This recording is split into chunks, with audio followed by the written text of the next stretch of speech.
Welcome back to Digital Transformation in Government, sponsored by Verizon Enterprise Solutions on federalnewsradio.com and 1500 AM. I'm your host, Jason Fornicola, and my guests today are George Fisher, Senior Vice President of Verizon's Global Sales, and Mike Majorana, Senior Vice President of Verizon's Public Sector Sales. George, what are you seeing around big data and analytics today? I'm seeing increased adoption at all levels, both with governments and commercial organizations. There's never been a better time to start to build out a capability to look at data to get insights.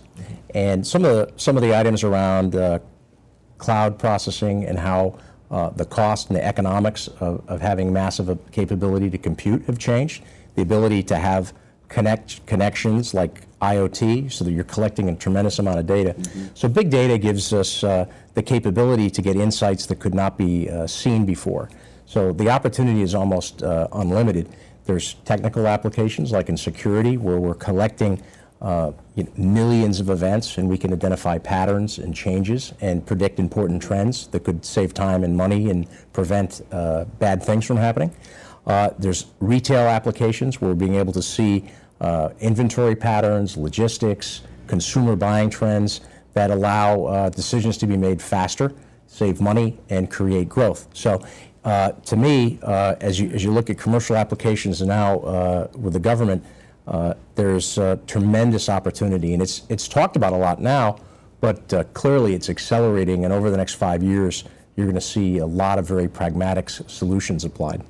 I just heard a story on your station coming in on human resources departments within the federal government using big data analytics to provide better employee services. The idea of providing better employee services to ultimately deliver better services to the constituents, to raise the satisfaction level of a government employee is important to ultimately deliver the services that the constituent expects. One of the things that we talked about in the previous segment was so much happening so quickly with all of the instant gratification that we're getting around technology. Do we run the risk of being able to get too much data too quickly, and then what do we do with it? I would say you need smart people to absorb it and then filter it and make sure that the important aspects of it are utilized. Incorrect assessment of the data can lead to bad decisions, and in our space, in the federal space, in the public safety space, and in the education space, you can't afford to do that. So the great thing about big data, it gives you an approach so that you can turn data into information. So the ability to collect a massive amount of information in an organized fashion and to be able to change and manage that in a structured way is leading people to conclusions that they could never see before. So I think that just data for the sake of data obviously is not going to help you, but big data is opening up a whole new window of how to manage it and understand it so that it's not overwhelming and it's actually become an information tool. And ultimately enables either company heads or agency heads to make strategic decisions about how they move forward, right? Sure. And tactical and strategic, depending on the situation. Or it might help a consumer or a constituent look at making a decision of how to apply for something or to choose a certain service. It's all about providing information so that better decisions can be made almost at any level. And I think that's why it's so attractive. It's not just a management tool or some sort of scientific approach. It's being applied so that everybody can make better decisions. Do the public and private sectors employ different approaches to major IT projects and new technologies? I think of the public sector. I think of a very intelligent, very dynamic, CIO-led workforce with the pressure on top of delivering mission-critical services under budget. So I would not say that the ultimate end goal is different. Certainly there's not a bottom line P&L to deliver upon, but there's a service that the constituent expects to be delivered. There's a service that the user groups within the agency or department expect to be delivered. And ultimately, the CIO and the CIO's office are responsible for that, and a good delivery of that service leads to a good government. And whether it's government or the private sector, the outcomes the expectations are still high in both, right? Yeah, I think expectations are huge. I would say that in certainly recently, the amount of sharing of ideas and best practices across commercial and the public sector is really, really high. And in fact, I think all the things that we were talking about through these segments around how to use the network better, network-reliant applications, massive scale, harnessing cloud computing, are all similar themes. And then you add on security and how people are looking at privacy and things of that nature. Every boardroom around the world, those are the conversations that are occurring. It's very similar to the trends that Mike is dealing with in the public sector. An advantage to being structured at Verizon like we are is we can help educate and inform the public sector technology leaders with what the private sector technologies are doing, or leaders are doing to deliver those services. What are some of the market dynamics that shape these federal IT decisions that need to be made?